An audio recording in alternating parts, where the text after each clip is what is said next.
15वां अध्याय। जय विजय का दिति के गर्भ में आगमन तथा सनत कुमार जी का शाप देना। मैत्रेय जी बोले, हे विदुर, जिस समय जय विजय ने दिति के गर्भ में वास किया, तभी से संपूर्ण देव समाज हृदय में भयभीत होने लगा, जैसे कोई बलवान शत्रु मारने के लिए आ गया हो। उस व्याकुलता के कारण जब देवताओं का तेज दिन प्रतिदिन घटने लगा, तब उन्होंने ब्रह्मा जी के पास जाकर प्रार्थना की, हे भगवान, आप संपूर्ण जीवों के सुख दुख तथा भूत भविष्य को जानने वाले हैं।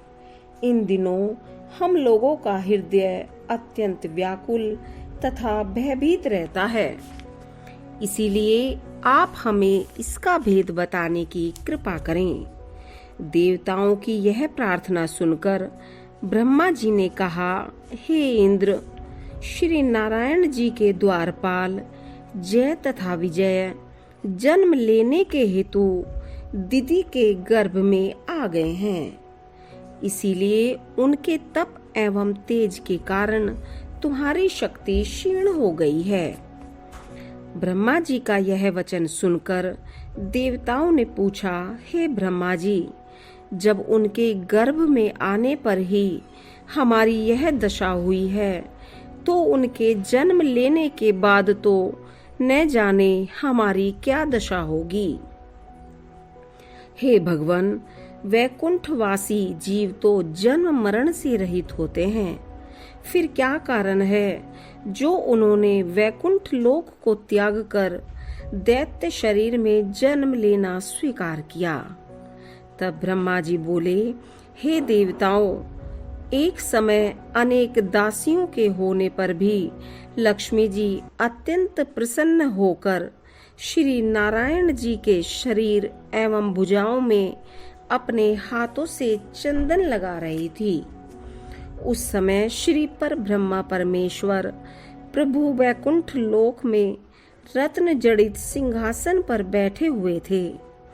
चंदन लगाते समय जगत माता श्री लक्ष्मी जी अपने मन में यह सोच विचार करने लगी कि त्रिभुवनपति श्री नारायण जी की भुजाएं तो अत्यंत सुंदर तथा कमल के समान कोमल हैं, क्या पता इनमें कुछ बल भी है या नहीं। इस प्रकार जब वे सोच रही थी, तब अंतर्यामी श्री नारायण जी ने उनके मन का सब हाल जान लिया। प्रभु ने अपने मन में यह विचार किया कि मेरे द्वारपाल जय और विजय को छोड़कर अन्य किसी प्राणी में इतनी सामर्थ्य नहीं है जो क्षण भर के लिए भी मेरी भुजाओं के बल को सहन कर युद्ध कर सके।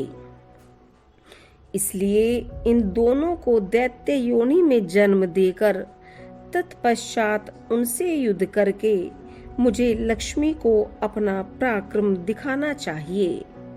ऐसा विचार कर श्री नारायण जी ने जय तथा विजय का ज्ञान नष्ट कर दिया। इसी कारण उन्होंने दैत्य का जन्म लिया। उनके जन्म लेने का जो कारण उपस्थित हुआ वह कुछ इस प्रकार था। एक दिन सनक, सनंदन, सनातन तथा सनत कुमार ये चारों भाई श्री नारायण जी का दर्शन करने के लिए वैकुंठ लोक में जा पहुँचे। इन्हें किसी भी समय कहीं भी जाने में रोक टोक नहीं थी, परंतु उस दिन परमेश्वर की इच्छा से यह हुआ कि जिस समय वे 7वीं ड्योढ़ी पर पहुँचे, उस समय चतुर्भुज स्वरूपधारी द्वारपाल जय तथा विजय ने इन्हें यह कहकर भीतर जाने से रोक दिया कि श्री नारायण जी की आज्ञा के बिना आपको भीतर जाना उचित नहीं है। जय विजय द्वारा कहे गए इन नए शब्दों को सुनते ही सनत कुमार जी ने अत्यंत क्रोध कर कहा, हे मूर्खो, बैकुंठनाथ श्री नारायण जी ने हम लोगों को भीतर जाने के लिए कभी मना नहीं किया होगा, क्योंकि वे ब्राह्मणों का सम्मान दूसरों की अपेक्षा अधिक करते हैं। यह सब तुम्हारी दुष्टता है जो तुम हमें इस प्रकार रोक रहे हो। यद्यपि बैकुंठ लोक में किसी को काम, क्रोध, लोभ, मोह आदि नहीं व्यापते, परंतु आज तुमने हमारा अपमान करके हमें क्रोध दिलाया है। इसीलिए हम यह चाहते हैं कि तुम दोनों काम, क्रोध, लोभ, मोह आदि से भरे मृत्युलोक में जाकर दैत्य योनि में जन्म ग्रहण करो। इस शाप को सुनते ही जय विजय का अहंकार नष्ट हो गया। तब वे अपनी भूल पर पश्चाताप करते हुए श्री सनत कुमार जी के चरणों में गिर पड़े तथा इस प्रकार कहने लगे, हे प्रभु, अब हमें अनुभव हुआ है कि हमारे बुरे दिन आ गए हैं, इसलिए हमसे ऐसा महान अधर्म बन गया है। हे प्रभु, आप हमारा अपराध क्षमा करते हुए यह बताने की कृपा करें कि उस दैत्य योनि से हमारा उद्धार किस प्रकार होगा। उनके ऐसे दीन वचन सुनकर श्री सनत कुमार जी ने कहा, जय विजय, आज हमारे स्वभाव में न जाने किस लिए क्रोध का प्रवेश हो गया। यह हमें स्वयं नहीं मालूम है, परंतु तुम्हें इतना स्मरण रखना चाहिए कि हमारा शाप मिथ्या नहीं हो सकता। इसलिए तुम दोनों भाई 3 बार माता के गर्भ से जन्म लेकर दैत्य योनि को प्राप्त करोगे तथा तीनों ही बार भगवान श्री त्रिलोकीनाथ जी सगुण अवतार ग्रहण कर तुम्हारा उद्धार करेंगे। तदुपरांत तुम फिर बैकुंठ में आकर अपने पद को प्राप्त कर लोगे। जिस समय श्री सनत कुमार जी जय विजय से इस प्रकार वार्तालाप कर रहे थे, उसी समय भगवान श्री त्रिलोकीनाथ जी उनके आगमन का समाचार पाते ही लक्ष्मी सहित नंगे पांव स्वागत करने के लिए द्वार पर आ पहुँचे। उन्होंने श्री सनत कुमार जी के चरणों में गिरते हुए कहा, हे प्रभु, इन द्वारपालों से अत्यंत अपराध बन पड़ा है जो इन्होंने आपको मेरे पास आने से रोक दिया था। मेरी पत्नी लक्ष्मी तो आपसे कुछ पर्दा करती ही नहीं थी, क्योंकि स्त्री को पर्दा करना केवल अधर्म के स्थान पर ही आवश्यक है। फिर भी जो इनसे अपराध हुआ उनके लिए मैं बारंबार क्षमा मांगता हूँ। श्री नारायण जी के इस विनम्र व्यवहार को देखकर श्री सनत कुमार जी ने मन में विचार किया कि देखो, श्री नारायण जी कितने नम्र हैं कि जिन त्रिलोकीनाथ के चरण कमलों का ध्यान ब्रह्मा तथा शिव आदि देवता एवं नारद आदि ज्ञानी ऋषि मुनि अपने हृदय में धरते हैं तथा जिनकी कृपा पाकर भवसागर से पार उतरते हैं, जो तीनों लोकों के स्वामी तथा उन्हें उत्पन्न करने वाले हैं, वे ही ऐसे दीन वचन सुना रहे हैं। इनका ब्राह्मण्य देव नामक वास्तव में सार्थक है, क्योंकि ये सदैव ब्राह्मणों का सम्मान करते हैं। यदि ऐसी बात ना होती तो हम जैसे दरिद्र ब्राह्मण पर इतनी कृपा किस लिए दिखाते।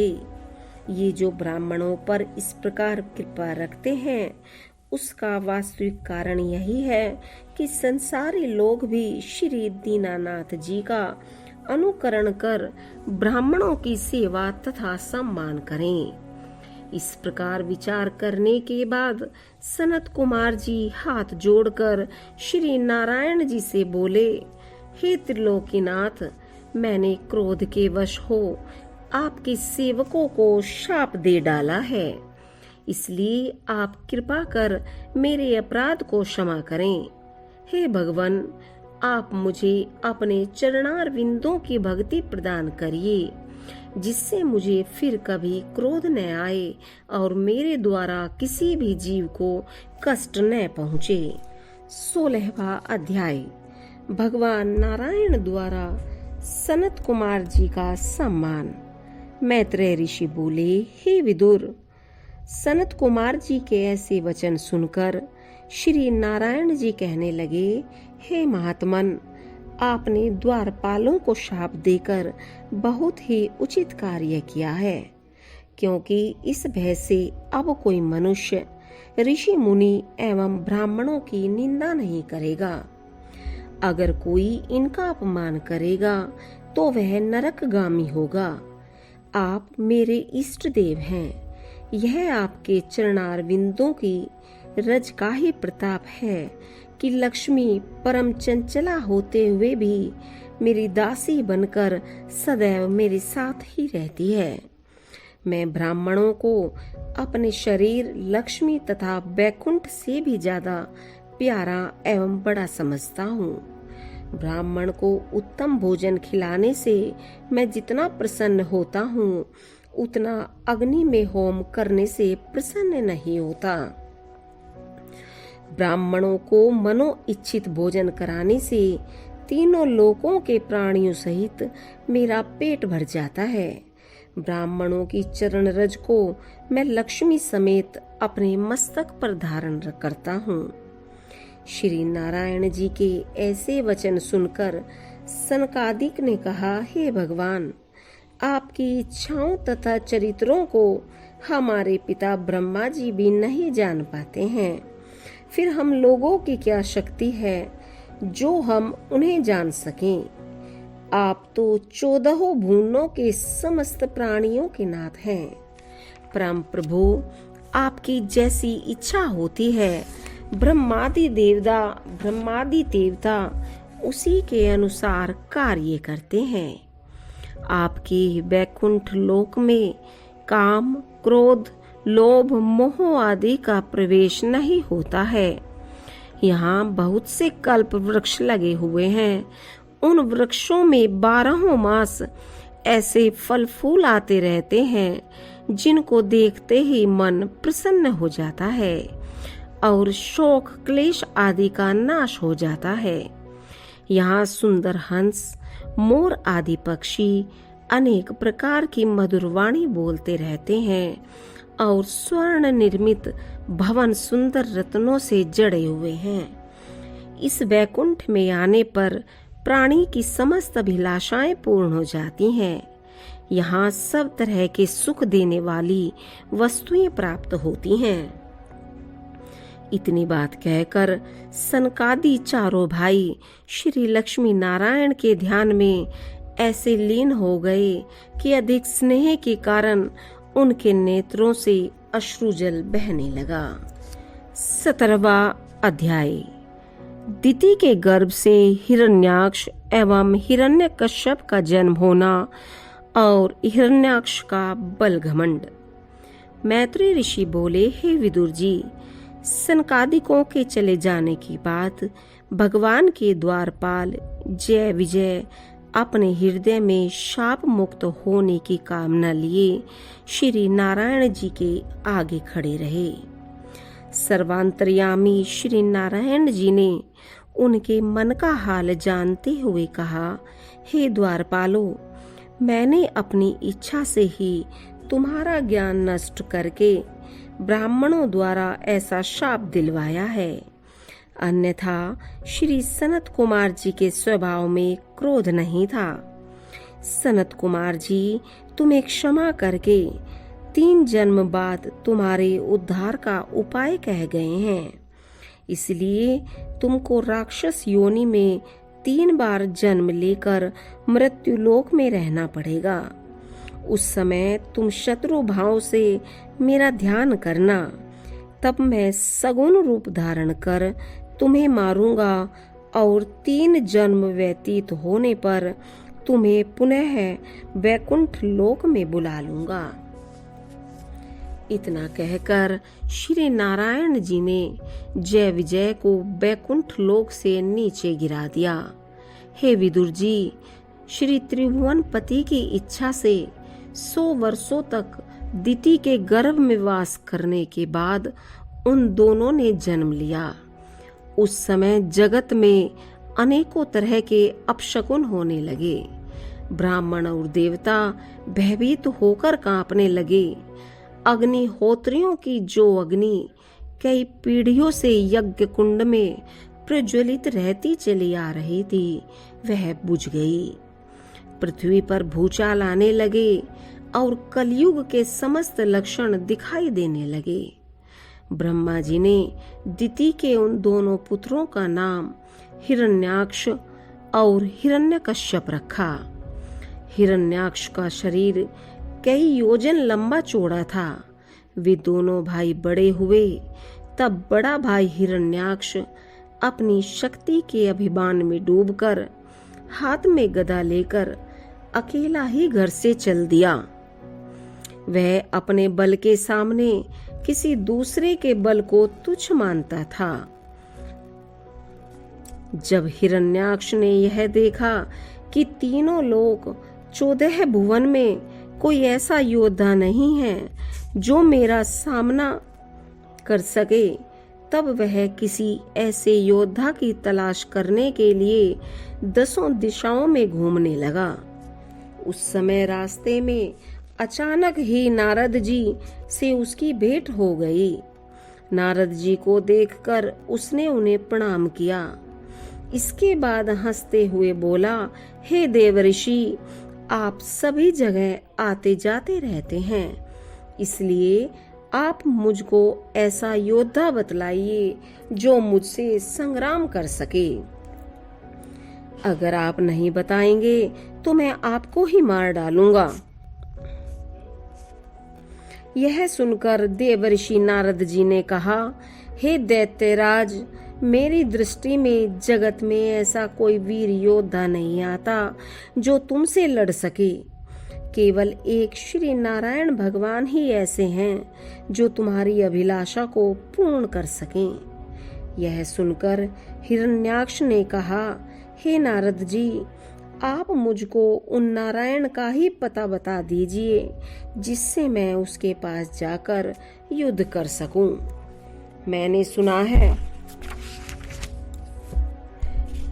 कि ब्राह्मण एवं तपस्वियों के घर में उसका निवास रहता है, परंतु ब्राह्मण और तपस्वियों को मेरे द्वारा अनेकों दुख देने पर भी वह मेरे डर के कारण अभी तक प्रकट नहीं हुआ है।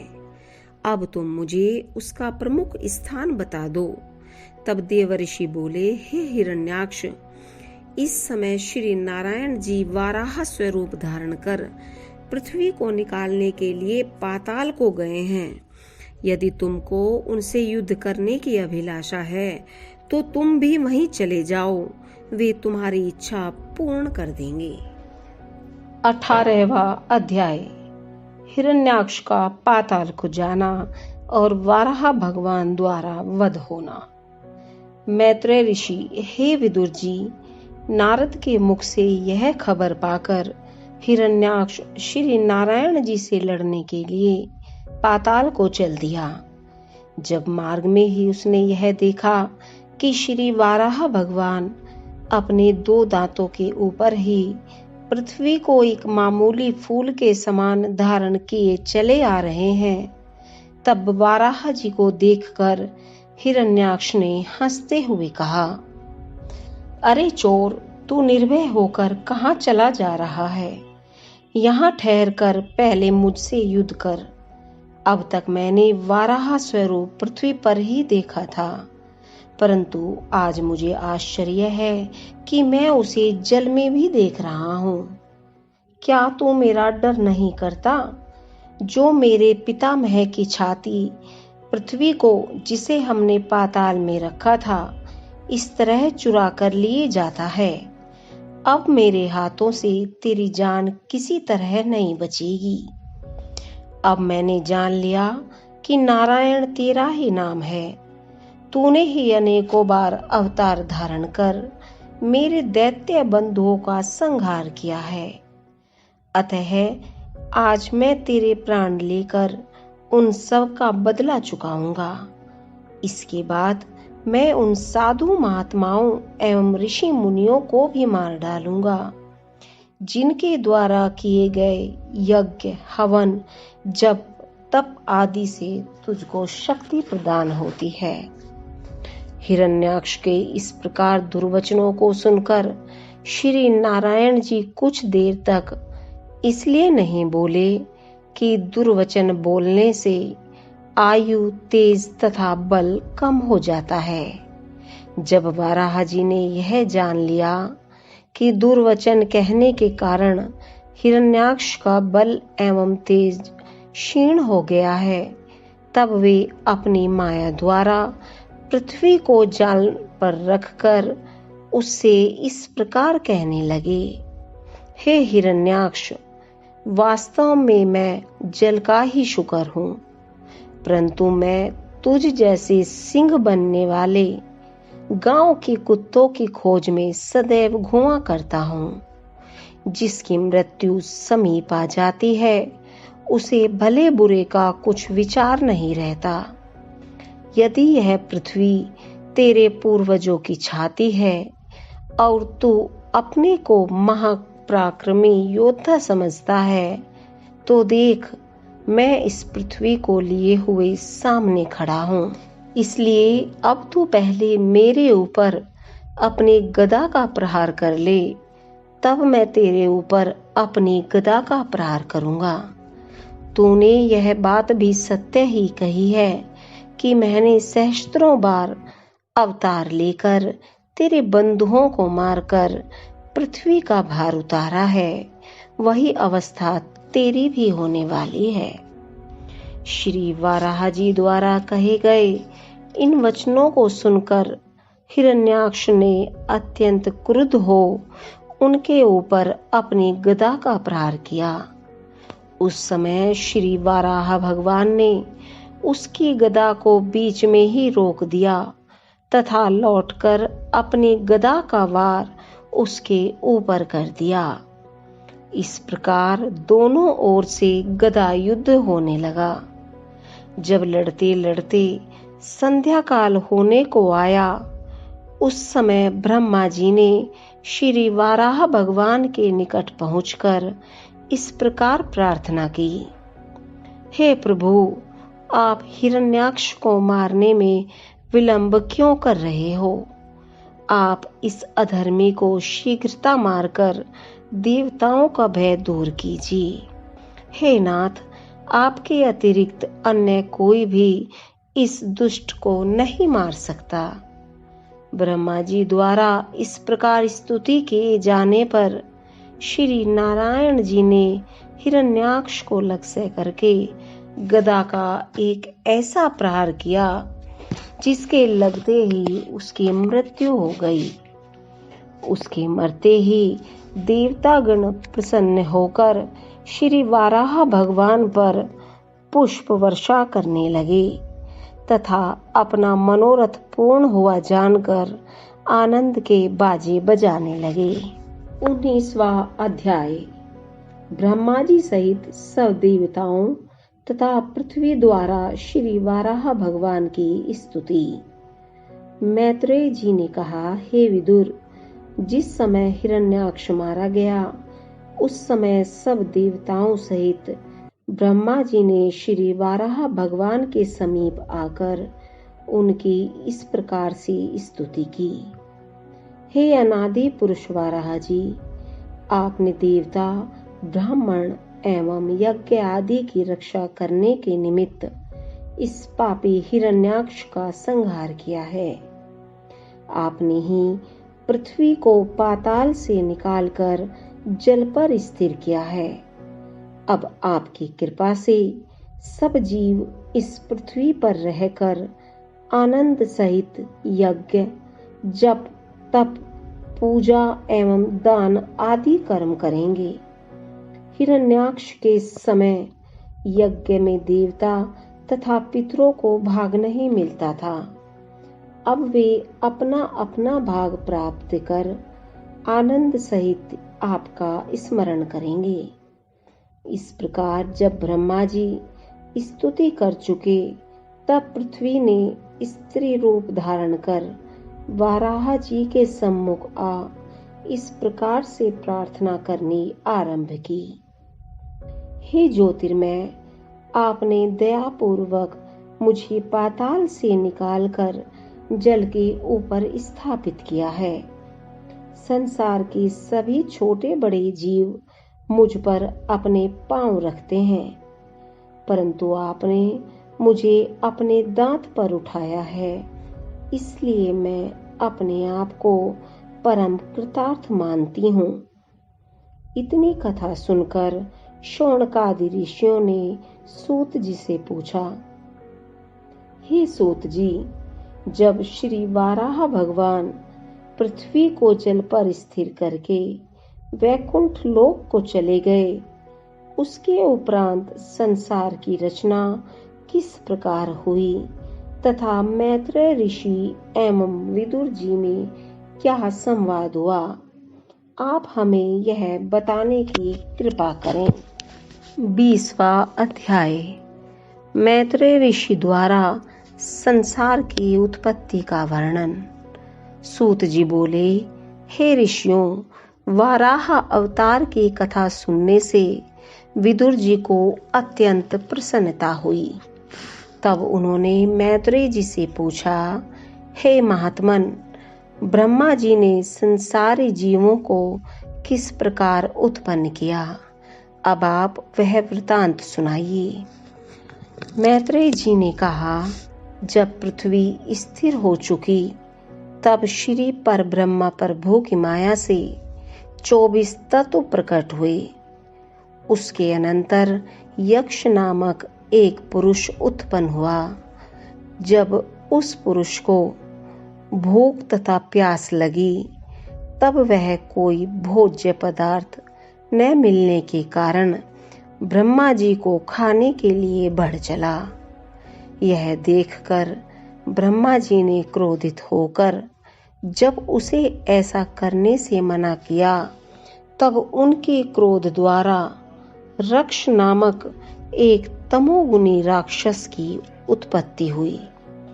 उन दोनों को देखकर ब्रह्मा जी ने भयभीत हो जीवों को उत्पन्न करना बंद कर दिया तथा अपने मन में विचार किया कि यदि मैं इस शरीर द्वारा अब अन्य जीवों को उत्पन्न करूंगा तो वे सब भी तमोगुणी होंगे। इसलिए मुझे ज्ञानी एवं धर्मात्मा प्राणियों की उत्पत्ति के लिए इस शरीर को त्याग कर दूसरा सतोगुणी शरीर धारण कर लेना चाहिए। ऐसा विचार कर ब्रह्मा जी ने अपना वह शरीर त्याग कर दूसरा शरीर धारण कर लिया। तत्पश्चात उस शरीर द्वारा दाहिने अंग से स्वयंभू मनु नामक एक पुरुष एवं बाएं अंग से शतरूपा नामक स्त्री का जन्म हुआ। ब्रह्मा जी ने उन दोनों का परस्पर विवाह कर दिया। तब स्वयंभू मनु ने ब्रह्मा जी से कहा, हे महाराज, आप मेरे लिए क्या आज्ञा देते हैं? यह सुनकर ब्रह्मा जी ने विचार किया कि मेरे जिस शरीर से स्वयंभू मनु तथा शतरूपा उत्पन्न हुए, उस शरीर से मैंने श्री नारायण जी का तप नहीं किया था। इसलिए श्री हरि का भजन किए बिना इन दोनों के द्वारा ज्ञानी तथा धर्मात्मा पुरुष उत्पन्न नहीं होंगे। यह सोचकर ब्रह्मा जी ने मनु तथा शतरूपा को यह आज्ञा दी कि पहले तुम श्री नारायण जी का तप एवं स्मरण करो, तत्पश्चात संसारी जीवों की उत्पत्ति करना। ब्रह्मा जी की यह आज्ञा पाकर स्वयंभू मनु तथा शतरूपा उसी समय तपस्या करने के लिए वन में चले गए। उनके चले जाने के बाद ब्रह्मा जी ने श्री नारायण जी का स्मरण करके उनसे प्रार्थना की, हे परम प्रभु, आप मेरे अपराध को क्षमा कर दें। सृष्टि उत्पन्न करने में मुझसे बहुत भूलें हुई हैं। अब आप कृपा कर मुझे अपनी सामर्थ्य प्रदान करें, जिससे यह कार्य सरल हो जाए तथा मैं सृष्टि रच सकूं। ब्रह्मा जी द्वारा इस प्रकार स्मरण किए जाने पर श्री नारायण जी ने उन्हें ध्यान में दर्शन देकर यह उपदेश दिया, हे ब्रह्मा जी, मेरी कृपा से तुम्हारा शरीर शुद्ध हो गया है। अब तुम सृष्टि की रचना करो, उससे धर्मात्मा तथा ज्ञानी जीव उत्पन्न होंगे। श्री नारायण जी की यह आज्ञा पाकर ब्रह्मा जी ने उन्हीं की कृपा से मरीचि, कश्यप, अत्रि, अंगिरा, पुलत्स्य, क्रतु, भृगु, वशिष्ठ, दक्ष तथा नारद ये 10 पुत्र उत्पन्न किए। उन 10 पुत्रों ने ब्रह्मा जी से कहा, हे पिताजी, आप जो आज्ञा दें उस कार्य को करने के लिए हम प्रस्तुत हैं। ब्रह्मा जी बोले, तुम लोग श्री नारायण जी की तपस्या करने के पश्चात संसारी जीवों को उत्पन्न करो। इसी में मुझे तथा श्री नारायण जी की खुशी है। यह सुनकर नारद, अंगिरा और क्रतु ने तो कोई उत्तर नहीं दिया, परंतु भृगु आदि 7 पुत्र अत्यंत प्रसन्न हुए। तदंतर ब्रह्मा जी के भी 10 पुत्र तप करने के लिए वन में चले गए। जिस समय ब्रह्मा जी के शरीर से स्वयंभू मनु तथा शत्रुपा की उत्पत्ति हुई थी, उस समय उनके पूर्व शरीर की हड्डी और चमरू से एक ऐसा अंधकार प्रकट हुआ, उस अंधेरे को यक्ष और रक्ष ने स्त्री जानकर ग्रहण कर लिया।